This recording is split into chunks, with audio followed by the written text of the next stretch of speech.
If one were asked to select two of the artists that formed the group of painters around the small port town of Newlyn as representative of what is generally recognised as the Newlyn method of painting, those two would be Stanhope Forbes and Frank Bramley. In them, the influence of Bastien Lepage is most clearly to be traced, and it is their pronounced square brushwork which so many people consider the hallmark of the Newlyn painters of the 1880s. But exactly who were the Newlyn painters, and why were they clustered around the small fishing village in the southern part of England? The so-called Newlyn painters, or better expressed as a colony of artists, found the location desirable and very quaint, and discovered it to be a place that might be suitable for subjects to paint, an idyllic, unchanged lifestyle nestled amidst villages, fishing ports, and hamlets. Frank Bramley would be one of the first to find it very suitable for his aims, after his studies in Belgium, and alongside fellow painter Stanhope Forbes would eventually lead others of their mates to relocate to the region, and found its tranquil atmosphere perfect for picture-making. The people were hard-working, with warmth, and appealing as ready models when called upon. It is noteworthy at this point to add some names to the list of artists that gathered at Newlyn and a few of their outstanding pictures. Along with Stanhope Forbes, there was Miss Elizabeth Armstrong, afterward Mrs. Stanhope Forbes, Edwin Harris, Chevalier Taylor, and then we have Walter Langley, who may have been the very first to Newlyn, to name just a few. It would continue to grow in numbers from the 1880s to 90s, when Stanhope Forbes and his wife established a school for painters. Frank Bramley would begin his most important pictures in this remote village and gain rapid recognition. The village had a blacksmith's shop and was growing in industry and the textile trade, with shops for fishing gear and boats. So great in number were the artists of the Newlyn School that the Great Western Railway Company was forced to add additional carriages to the Penzance to London train to accommodate the number of submissions to the annual Royal Academy exhibitions by the many artists resident in Newlyn. The favourite pastime of the colony was cricket, and of the team Bramley was captain. Bramley's Newlyn studio was very crude and primitive, which he preferred, situated in a building consisting of two flats, each consisting of a single large room, one above and the other below ground. On the ground floor, the future painter did his work, while the basement was used as an infant school and a greengrocer's shop combined. Mr. Bramley seems never to have winced at the continuous squalling and chattering, which was often so loud as to penetrate into his studio. At all events, some of his best work was produced in an environment which few painters would find useful, and by which most would be dismayed. It was largely through submissions to the annual Royal Academy exhibitions that the Newlyn School painters became so well known. So it was that this small, out-of-the-way place would breed so many canvases by artists who would make their mark, and Frank Bramley, early in his career, made his most important step and serious study of painting in Belgium at the Fine Arts School.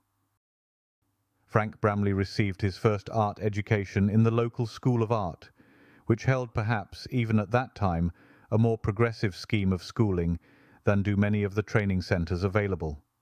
Then came the term of instruction at Antwerp, under the tutelage of Charles Verlat, and from thence he travelled to Venice before finally settling in Newlyn.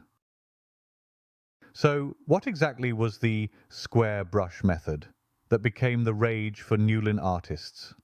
To answer that, we must go to France and the circle of Bastien Lepage.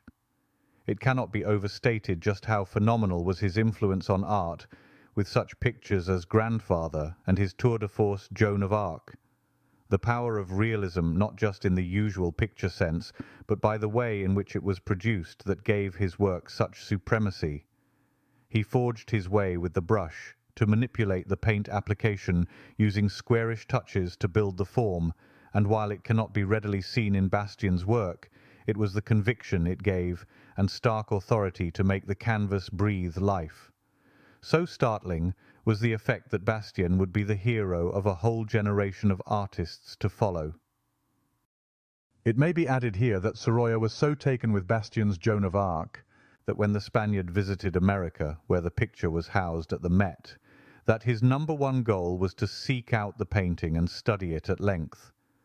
Thus, when this same enthusiasm for Bastien's technique reached English shores, the adoration for his method became the procedure everyone adopted, terming it the square brush method. In short, it may be said that it was the use of this application of pigment, built up over layers successively progressing toward the delicacy of form, that it became the fashion to gain that sense of realism unlike what was done before. In fact, it may be said it is naturalism. One of the great successes of the Newlyn artists was Stanhope Forbes' painting of the fish sail on a Cornish beach of 1885, exhibited in London to wide acclaim and showing his use of the method and its appeal. Frank Bramley followed suit with his own work, a submission of the following year titled Domino. A simple but charming painting depicting the home life with a table game being enjoyed, and here again we find the powerful square brush treatment throughout the picture. In the study for the painting it is much more evident, and shows the characteristic method used of working out the idea in some form before the final canvas. It was the beginning of the artists of the Newlyn colony to start making their mark in London, where it counted. The new style of painting brought about a sensation, and many more of their colleagues were drawn in with Bramley, and the small group quickly grew. The painting titled Eyes or No Eyes by Bramley is marvellous in every respect. There is the naturalness and playfulness of the figures, showing he carefully selected movements by the girls being somewhat coy, while the fisherman is working to find the eye of the needle. It also marks the absolute dedication to mastering the out-of-door light, so difficult to achieve just a century before by artists. But the communion of artists banding together generally in the atelier at first and working out these problems shows there are no limits to solving complications of this sort, particularly since artists working together can be as challenging as herding squirrels at times. Too many cooks in the kitchen. However, this union of artists would subside slowly as one faces the right path to individuality in some way.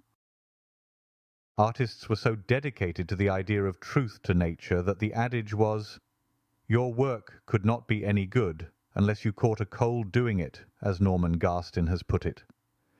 The artists blossomed under the general adherence to that ideal. The work was an out-of-door laboratory, and very much a competition of sorts to please one another artist, even more than that of the general public, though ultimately that has to be an important part of the equation. Now let's take a closer look into the wonderful canvases of Mr. Bramley, his major canvases that he put forth possessing the naturalism and distinction that he gives inherent in his talent. He became more and more inclined to the pathos that one would find in a community of harrowing livelihoods, as would be the lot of the Newlyn mariner. The uncertainties of weather and tides, and sometimes the painful loss at sea of a seaman and father or husband. Bramley would take to the studio interior to tell the stories that were very real and heartfelt, and leave out-of-door painted canvases for a later time. Bramley made a major impact at the Royal Academy in 1888, when he exhibited his now famous work, entitled A Hopeless Dawn. It was and remains one of those pictures that moves the soul.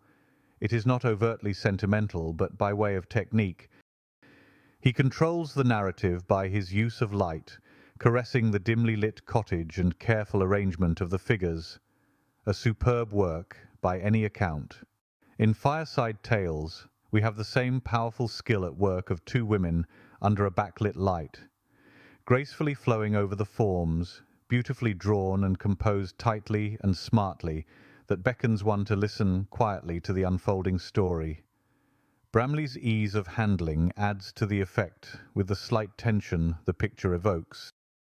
Then we have the remarkable picture, Weaving a Chain of Grief, and, while we're not sure where the title originated, It detracts from the otherwise buoyant flow of flowers and pervading light of the room filled with windows all around the figure. Nevertheless, the painting is a charmer, and Bramley's painterly handling and naturalism is always present. In another painting, the flowers remain an item of useful design for Bramley. It has always been a good aspect of useful picture-making to add bits and pieces of things, or in this case flowers, to liven up a canvas. In this painting the pose, while well drawn, is nevertheless posed. The model is still very natural and the drawing well done. Notice the scissors drooping from her fingers, and is reiterated by the cascading ribbon, just to underscore relaxed tranquillity.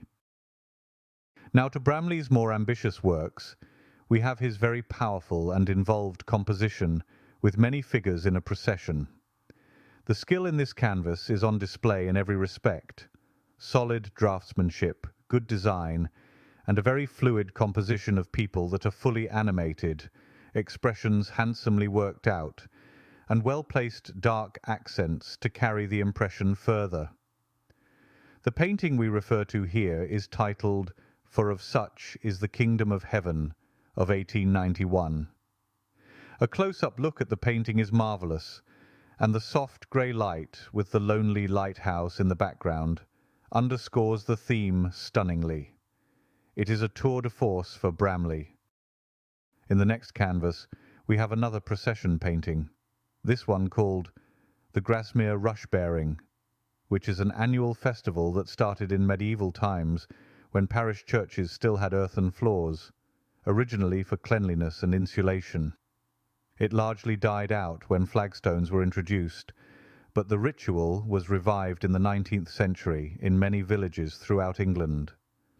It still takes place in Grasmere in the Lake District on or near to St. Oswald's Day on the 5th of August. New rushes or sweet flag and garlands of flowers on a cart or poles are brought by the young villagers in a procession accompanied by music and dancing.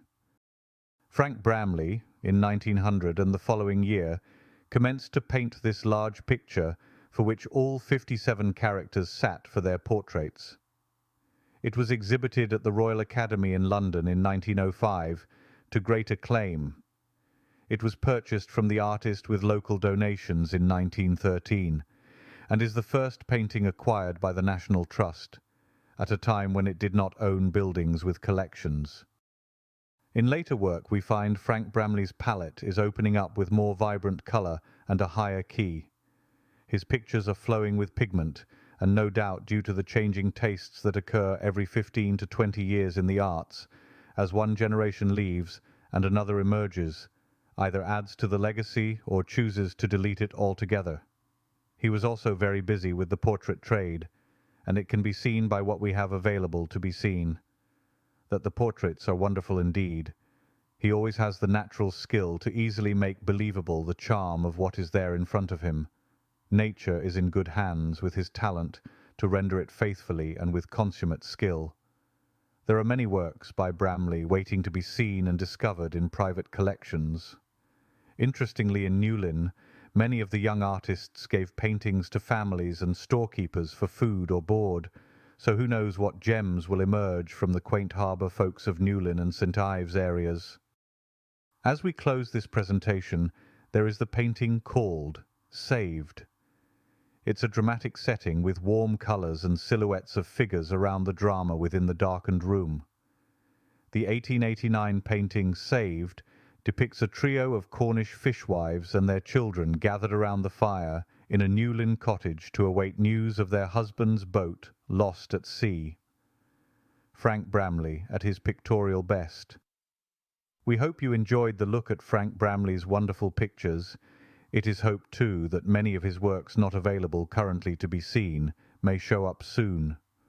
There will be more presentations on English artists in the future, so be sure to leave a like, and we thank our subscribers who help the channel to grow and reach more aficionados of fine painting. So, until next time, it's bye for now.